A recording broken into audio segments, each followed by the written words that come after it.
So, I chose to talk about creation primarily because, for me, it was a personal experience. When I was getting to know when I was learning about God, because I was raised with the theory of evolution. That was what I thought was all there is. I didn't realize that there was anything to creation science. I didn't know that there was such a thing. And I've come to find that it is some of the greatest evidence of God's wisdom, power, love, and mercy that we can witness everywhere around us. And so it's written here. Alright, so I want to do three things today. I want to help strengthen your faith in God's word and God, if you're already there, and help others if you're not doing much for God. I hope that maybe you'll be inspired to find some ways that you can share God's message to people that you just interact with on a daily basis, like cashiers, just random people that you come across, around who you might come across, that God wants you to talk to. And last, I want to give you some truths that are going to help you to reach through to some people and hopefully inspire them to do some research and to get them to believe God. Now, one of the biggest issues today is that people don't believe in the Bible. We know that all scripture is given by inspiration of God and is profitable for doctrine, for proof, for correction, for instruction in righteousness. But just because the Bible says that doesn't mean people are going to believe that. And I'm going to get into more why. And we're also instructed to always be ready. But sanctify the Lord God in your hearts and be ready always to give an answer to every man that asks of you a reason of the hope that is in you with meekness and fear. And so this is something that I've had to come to learn in my theology and my encounters with just talking to people and learning about life and just getting to know, getting to learn about grace because I didn't understand any of this. And it was stuff that kind of enabled me to actually have faith in the Bible because I had really questioned it from having been taught religion. So,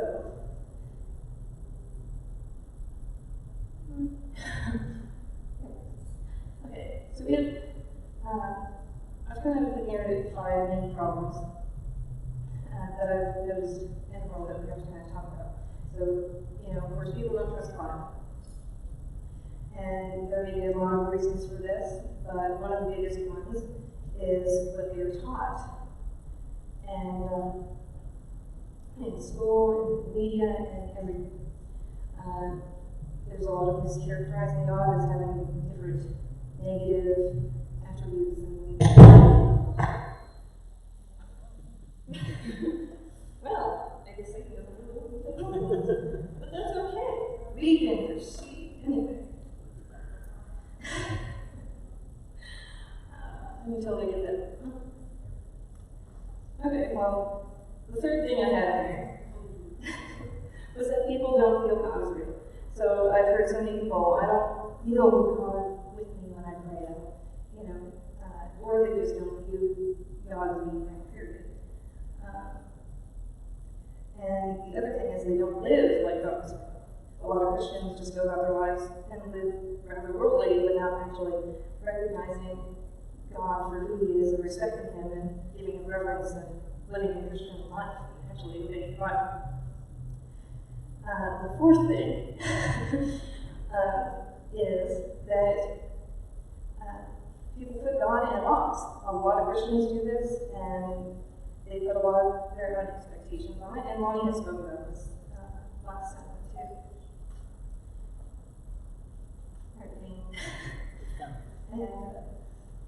And so, as people are putting God in, their own little box of what they expect Him to be able to do, and what they expect He would be willing to do, and all these different restrictions, they really limit what God can actually do in their lives. And the last thing I had is kind of a weird thing, but people are being brainwashed. And when I came across this. I came across it in a creation seminar. And what happened is that when I was investigating the Bible, I was watching Jeff Bachelor, and I was learning about, I was going through his prophecy series and everything like that. And I still had doubts. I was like, still, there's no science, where's the proof? And I happened to come across this series of creation seminars on YouTube, and I ended up watching them. And one of them had talked about being brainwashed, and I realized that's kind of the experience that I was going through. And so we're going to do something a little fun to try and help you understand how I felt it. You know, I felt like, it's like light bulb came on. So I'm going to tell you a story. Once upon a time, a man left home jogging. He jogged a little ways and turned left. He jogged a little ways and turned left. He jogged a little ways and turned left and jogged back home. As he was jogging home, he noticed two masked men waiting for him home. Who were the masked men? And why did he leave home jogging? Anyone sure can guess? Raise your hand. You're all going to be surprised. Okay, I'm going to give you another thing. Once upon a time, a man left home jogging. He jogged a little ways and turned left. He jogged a little ways and turned left. He jogged a little ways and turned left and jogged back home. And as he was jogging home, he noticed two masked men. Who are the masked men? And why did he keep home jogging? Now, if you're like me, you're picturing, a house, and you're imagining this guy running around the block, and then coming back home and seeing these robbers. That's what I've been doing in my head when I heard this. I would never feel, baseball. Do you see how easy it is to be fooled about this? And so this is what they're doing to kids. Like I was a little kid, and I remember studying in school, studying these books billions of years ago. Just like a fairy tale. But they teach it as fact, as truth. And, okay. I was going to show you a picture of the two masked men. Well, we can look. Yeah, back here? No, I'm waiting for it to come back. It was a catcher and an umpire. Yes, it was a catcher and an umpire. It will come back on. And so this was just something that really caught me, and I was just like, yes, that's what happened, is that I was taught these things, and it didn't make a lot of sense, because I couldn't answer, the questions of why these things were as they were. And then, after I found out about creation, then everything made sense. Because then I had the full picture to look at and go on.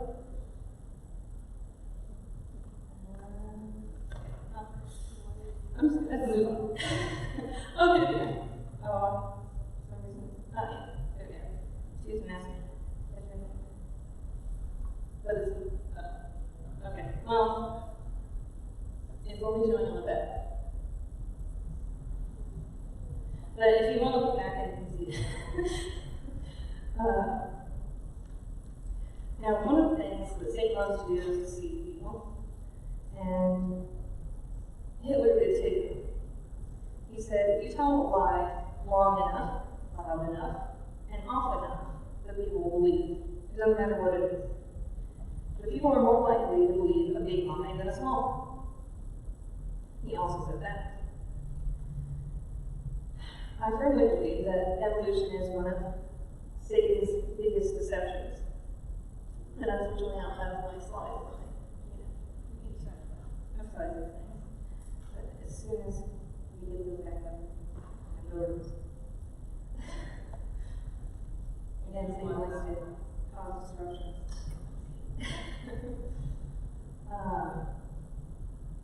And so,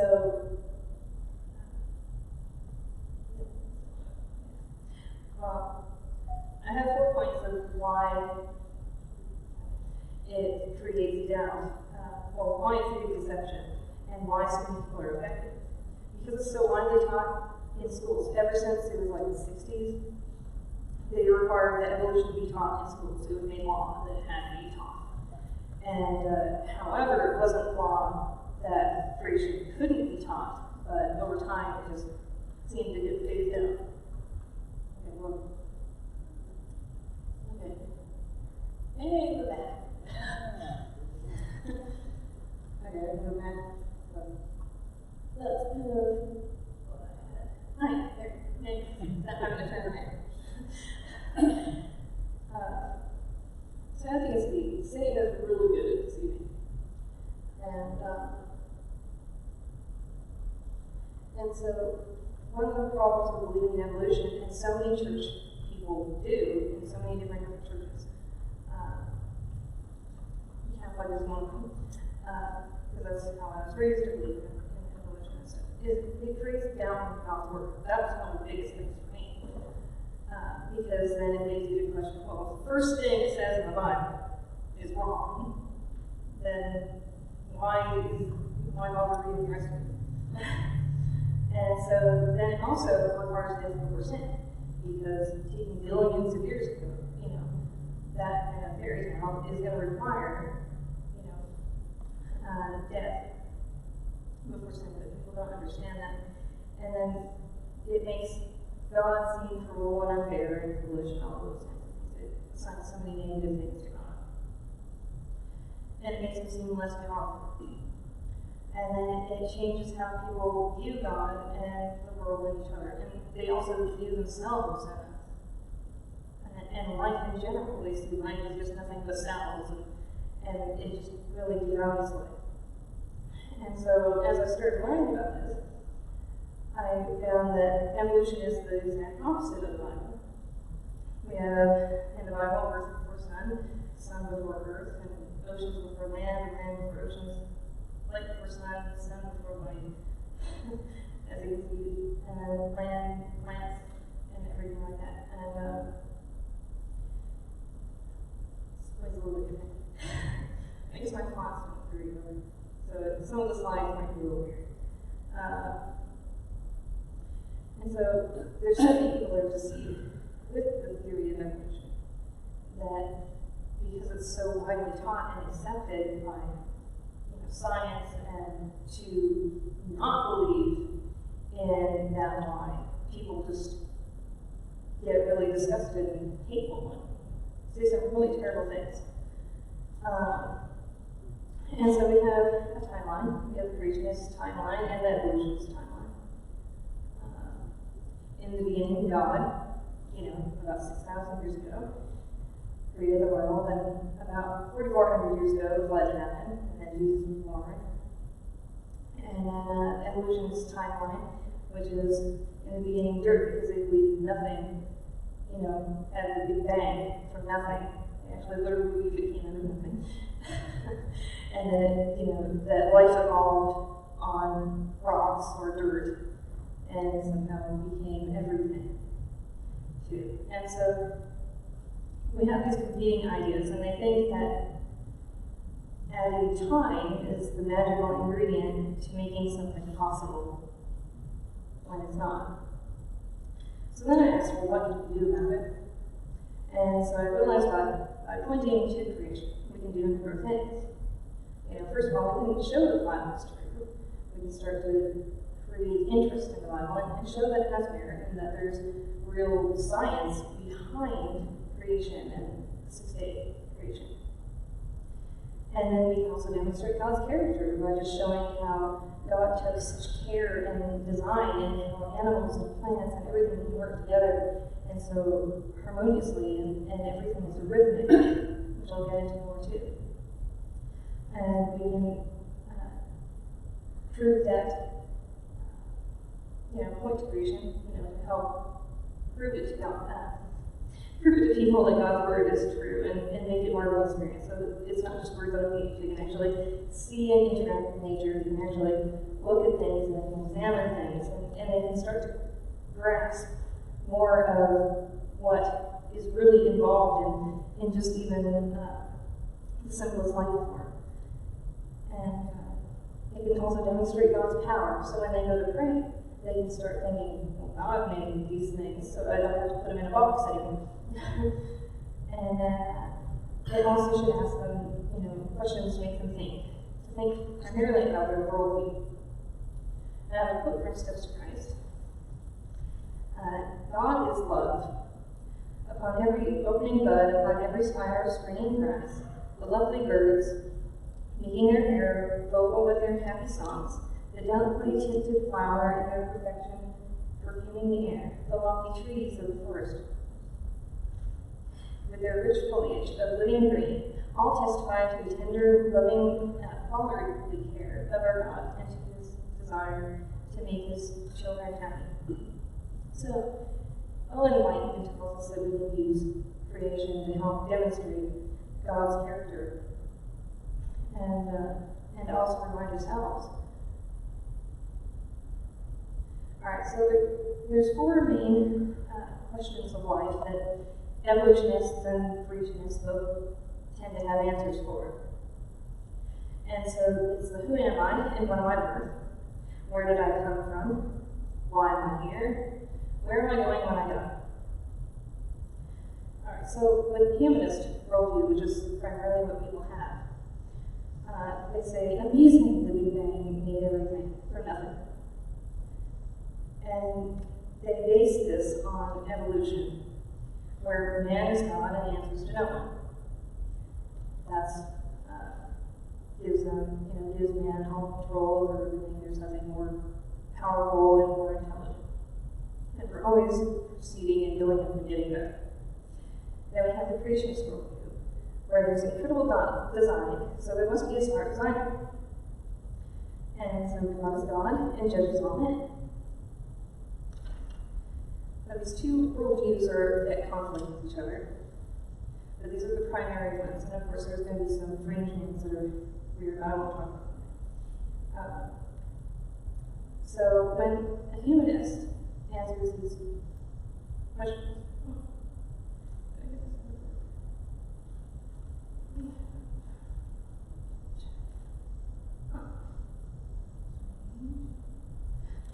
okay, one second.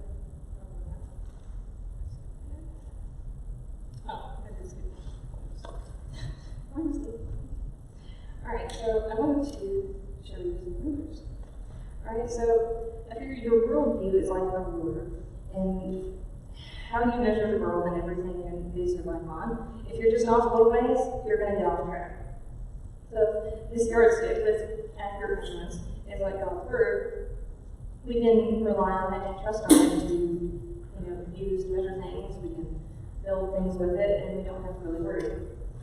However, humanists will create their own ruler, and they trust their own judgments, and they trust their own measurements to get where they want to go.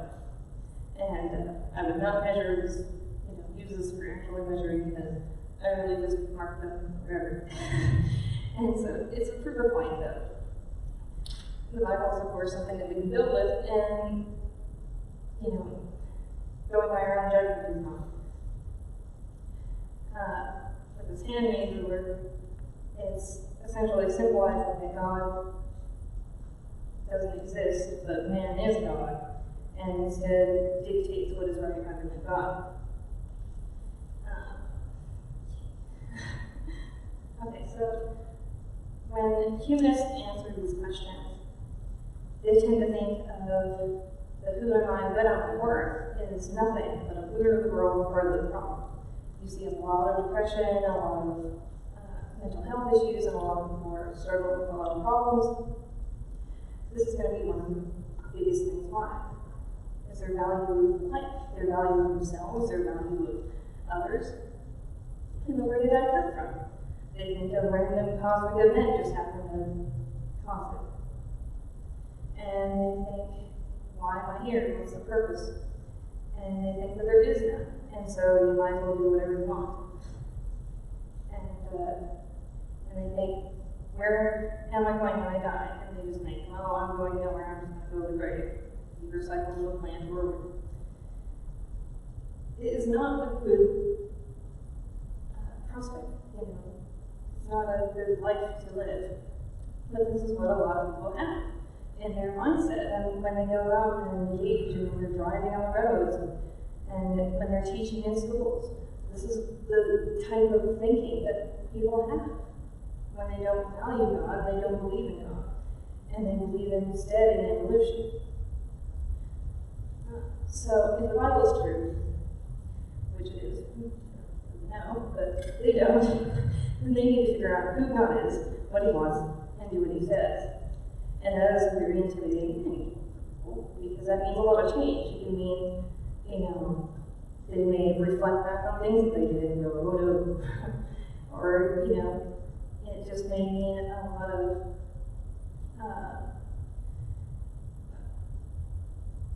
I'll get more into it. But because God created the world, and so God makes rules.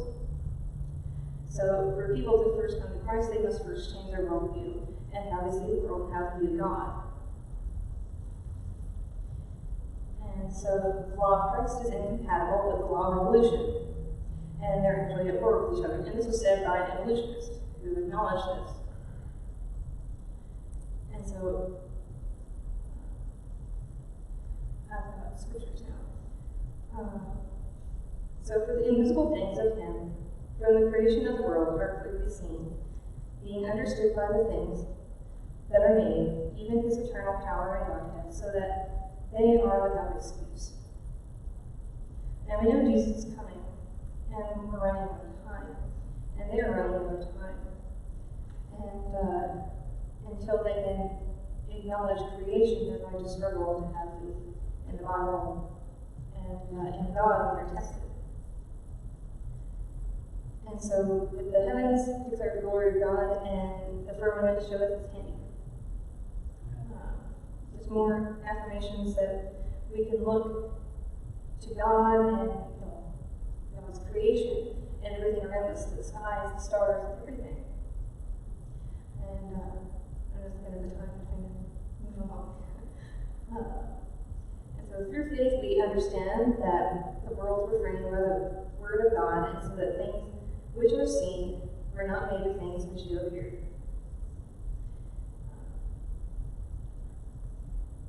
And so we have a 6-day creation in which, in the beginning, God created the heavens and the earth. And so, in looking into it, we have the perfect planet for life. And the earth is 92.96 million miles from the sun and traveling at 67,000 miles per hour and rotating at 1,000 miles per hour. And it's just located perfectly where it's just not too hot and not too cold for life to survive. If we were closer to the sun, we would be probably burned to death, or radiation would get us. And if we were further away, we would freeze. And so God demonstrates his wisdom and power just in that alone. And so the likelihood of actually having life on this planet is extremely small, but not these perfect conditions. And so by the word of the Lord were the heavens made, and all hosts of them by the breath of his mouth. And so the moon is also in the right place. The moon is an average of 238,855 miles away. If we're any closer, the magnetic field would cause the oceans to create tsunamis. And if the moon is further away, then it wouldn't cause the tides, and the water would oxygenate. And so it couldn't support life either. And so as we're trying to go about our day and stuff, and we have to come into conversation, potentially point these things out. And so we've got holes in the Big Bang Theory. People happen to talk about it. We can mention that things are, if it was true, then things are moving in the same direction and be made of the same elements and be distributed evenly. But that's not what we find at all. We actually find that this would be the conservation of angular momentum, and where everything should, as it spins out, if it was from the Big Bang, then everything would be spinning in the same direction. But we find that Venus, Uranus, and possibly Pluto rotate backwards from the other 6 planets. And we also have 8 of 91 moons that rotate backwards. And so Jupiter, Saturn, and Neptune have moons orbiting in both directions.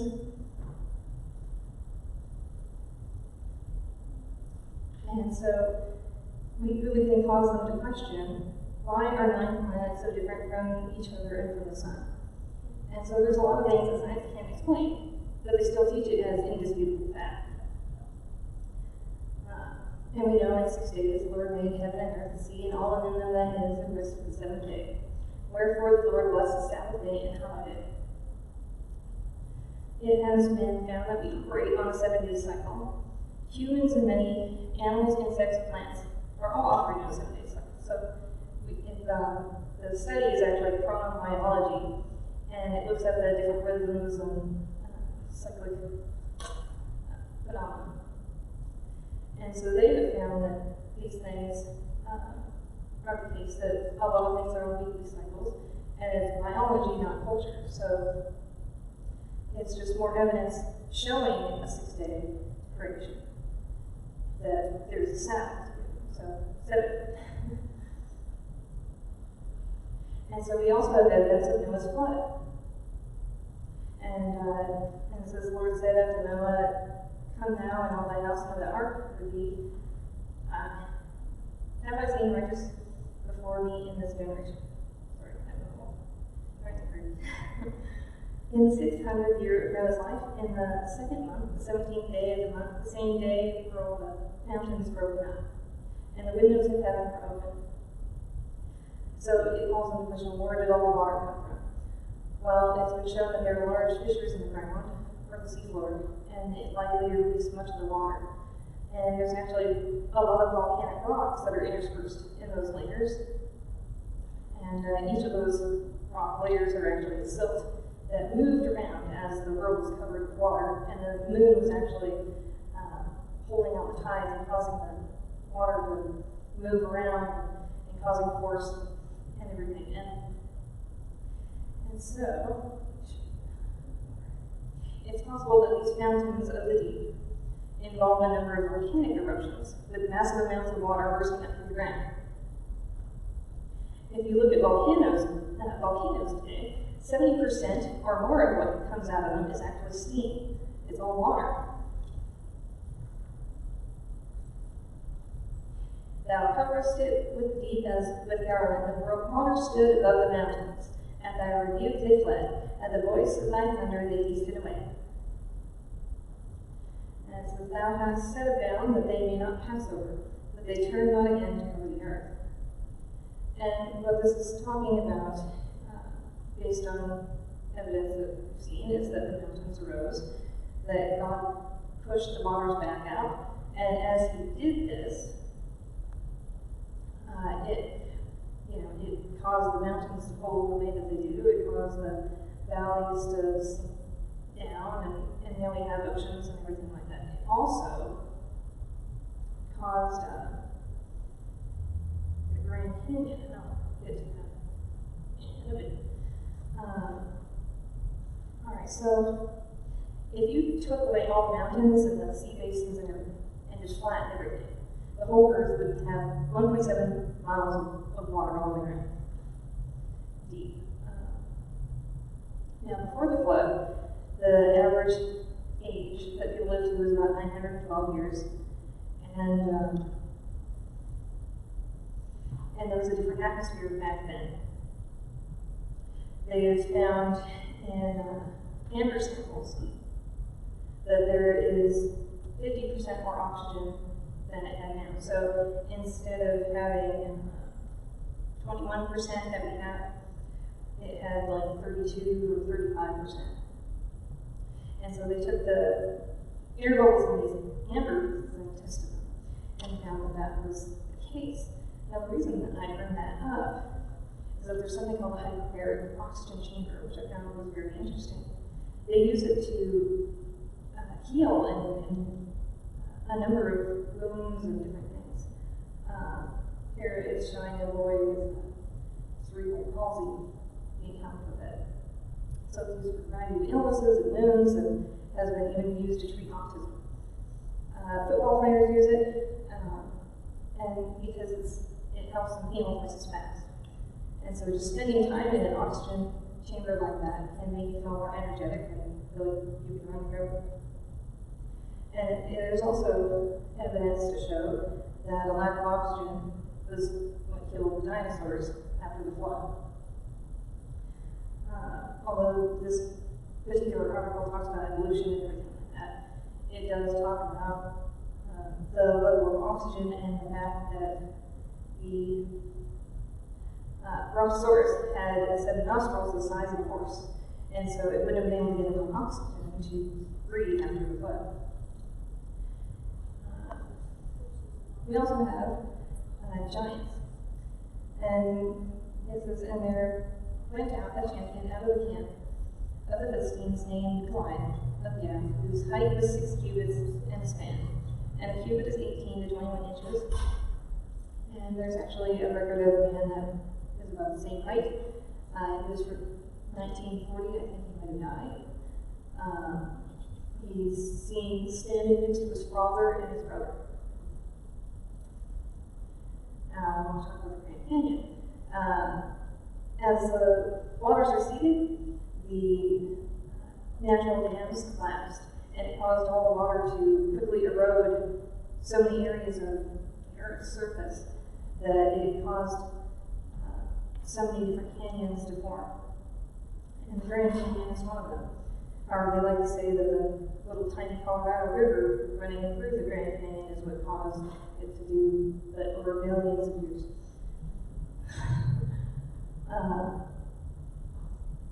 That was supposed to say layers, not lawyers.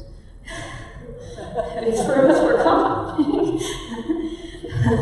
Well, that's not right. Autocorrect, Well, layers form the uppermost parts of Mount Everest. And so they've actually found clams on top of the mountains, the mountain ranges, and they can see that it was water deposited layers. And there's so many different sea creatures that are near the peak. And it's just really interesting that would happen. Okay. And so what happened to the dinosaurs? So many died after the flood due to climate changes. As I was saying, the nostrils of the horse-sized Brontosaurus nose. And the other one was that people hunted them. There's so many legends of dinosaurs around the world describing very similar looking creatures and things that look like triceratops and different things like that. Dinosaur was just a word that was invented later in the 1800s. And before that, they were just known as dragons. And now, great is the heads of the dragons and the waters. And dragons are mentioned 34 times in the Bible. And of course, Revelation and everything. And so, man would have killed off dinosaurs for meat. They would have been a menace. They would have done it to save the village. And, to do different things. There's also a lot of weird medicines and stuff that around the world that call for dragons, something, and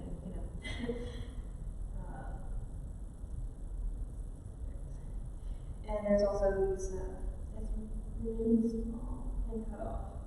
But this is, I can't pronounce it, but it's a slate palette from Hollis, showing triumph of King Nimr and long-necked dragons. And so there's all these images of dinosaur-like creatures all around the world showing up on pottery and everything like that. Okay, so we're getting near the end, so I'll let you know. Hold on a little bit.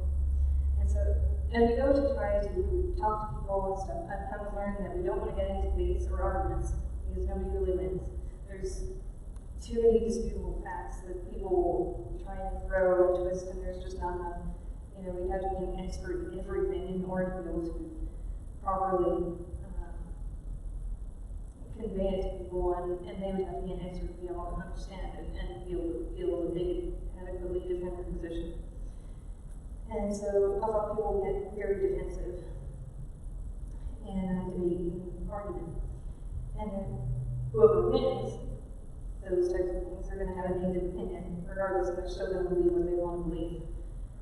The other thing is we need to create curiosity and just build friendships and listen and be empathetic. By creating curiosity, I mean doing different unusual things, perhaps to get attention, and it may be going to like a cafe or something like that, or a restaurant or something, and having some sort of unusual object. I believe there was a man that used to have a cane, and it was a very unusual looking cane, and it would get attention, and it gave him an opportunity to talk about it and talk about what he really wanted. And so we can use these different kinds of tactics to try and spread truth and defeat Satan's lies. And we need to make sure that when we present our worldview, that it's done in a gentle, loving way. So many Christians I've seen can be really hateful online, just like the evolutionists. And so it's really sad. And it says that, and the servant of the Lord must not strive, but be gentle unto all men, apt to teach, patient in meekness, instructing those that oppose themselves, if God peradventure will give them repentance to the acknowledging of the truth, and that they may recover themselves out of the snare of the devil, who are taken captive by him at his will. Okay, so for a lot of people, I think probably for everyone, it forms a big part of our identity, how we view the world, how we view ourselves, how we view God and each other. And so if they feel, if anyone feels they're under attack, they'll see it as a personal attack. And they will become defensive, bitter, and angry. And I think that's a lot of why there's so much hate when it comes to trying to talk about creation and evolution, because it causes people to question and just get on the defensive. And so one of the keys to doing that is to get them to think about their worldview in more abstract ways, and getting them to start kind of, by just inquiring what they think, how they think the planets, why they think the planets spin backwards, and just inquiring different things that they're not going to be able to answer, you'll be able to think. And we also must always remember to put on the whole armor of God, that we will be able to stand against the wiles of the devil, because we are coming to a time where we need to be prepared to have answers and be tested and challenged. And so we need to know our stuff, and having some scientific background is helpful, at least from my experience. Alright, that's all I've got. And so we'll go to our closing hymn, which is number 8. I'll read that out.